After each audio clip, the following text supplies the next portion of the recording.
This is India. Its mountains and great plains bound together by a net of steel. The railways, built during British rule.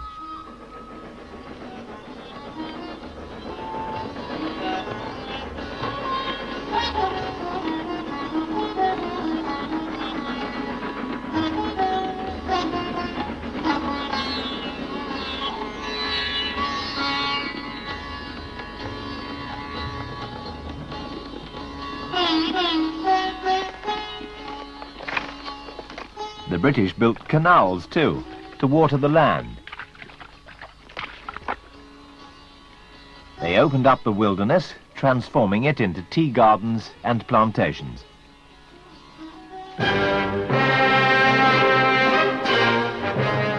The British had been in India as rulers for nearly 200 years, building splendid palaces and monuments all over this vast country.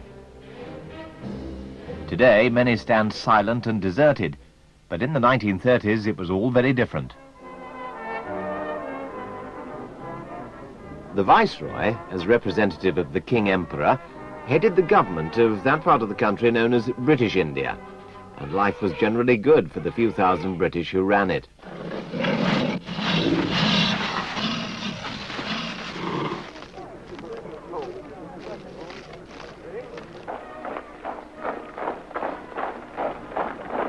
The Indian Army was the largest in the empire. Most of its officers were British and white, but the troops were Indian.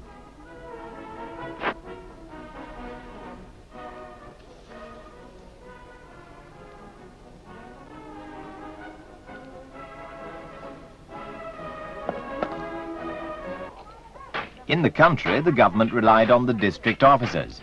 A young man in his 20s might well be in charge of an area as large as some British counties. But there were not nearly enough British to rule India, so much of the work was done by Indian officials and businessmen.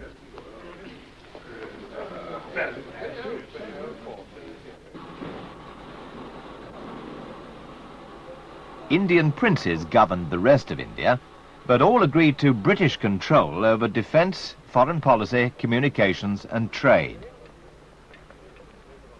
In return, they were allowed to run their own states as they wished. Many were extremely rich, and there were some 600 states altogether.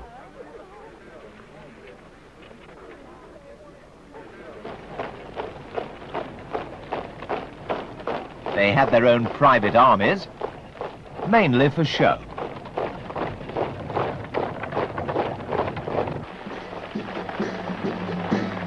The princes and large landowners were regarded as friends and allies by the British. But life for the rest of the 350 million Indians was not nearly so comfortable. In the country, they had to cope with difficult soils and harsh landlords. Most were very poor.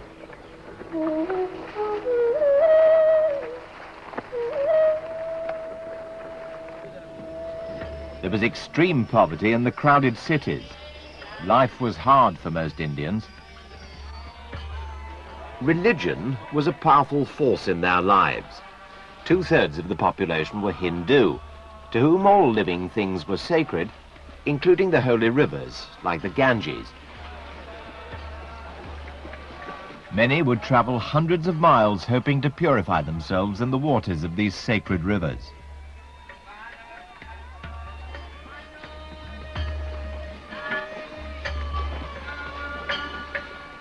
Hindu temples were covered with statues and carvings of their many gods and goddesses.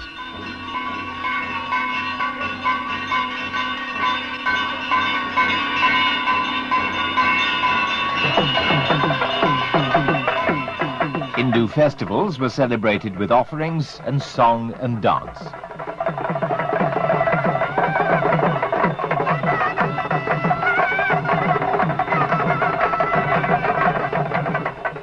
One of the most famous Hindus was Gandhi, a leader of the Congress Party. He stood up for the ordinary Indian. He believed in the value of Indian village life and crafts.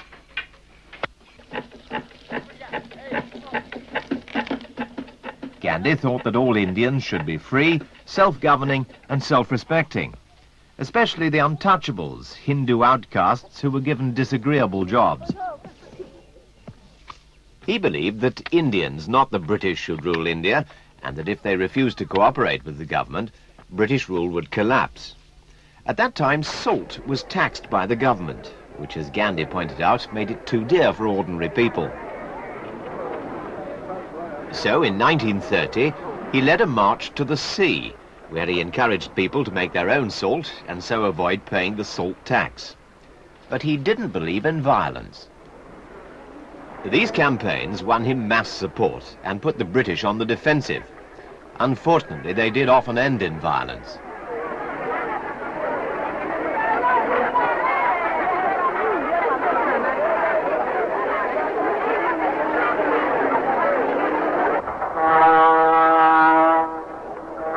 In September 1931, Gandhi came to London to attend a conference to discuss India's future. Princes and other representatives from India came too. Gandhi claimed that only his Indian Congress Party could speak for all Indians. The other members disagreed with him, and the conference failed after 3 months of discussion.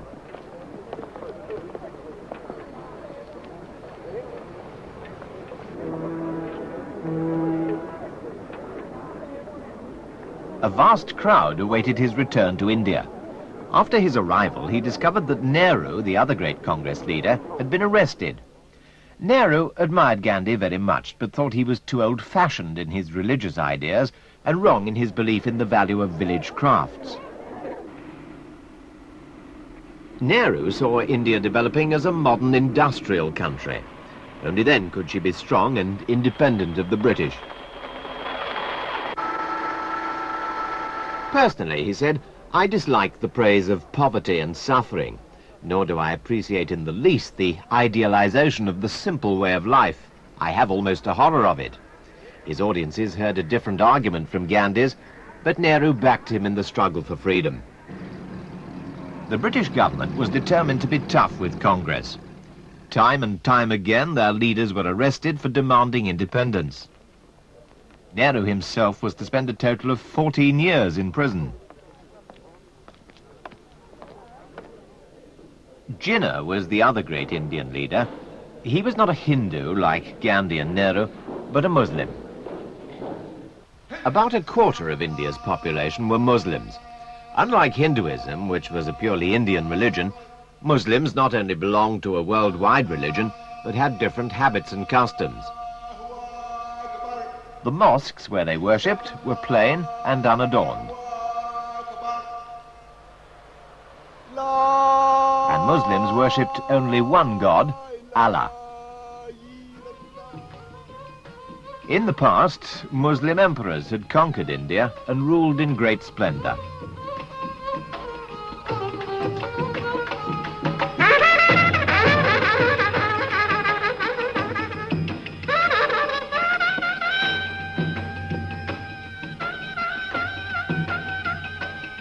Though most of them had been driven from their thrones by the British, their magnificent buildings were still reminders of past glories.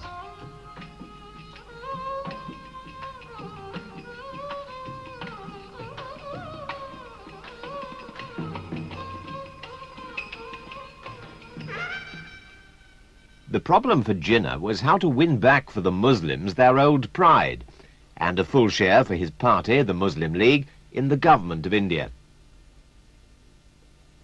But in the Indian elections in 1937, while Congress got control of the Hindu heartland, with clear majorities in 6 provinces, Jinnah's Muslim League had to share the other 3 with local Muslim parties. Frightened of Congress's power, Jinnah tried to bring all Muslim parties into his league.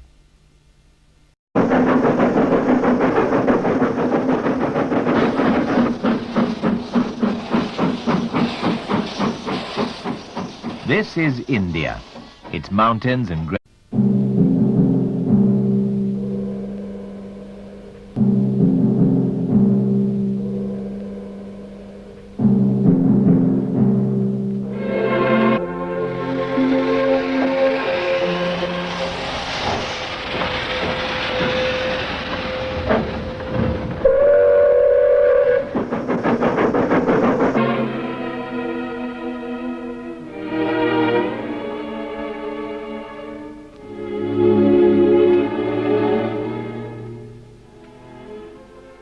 Great plains bound together by a net of steel.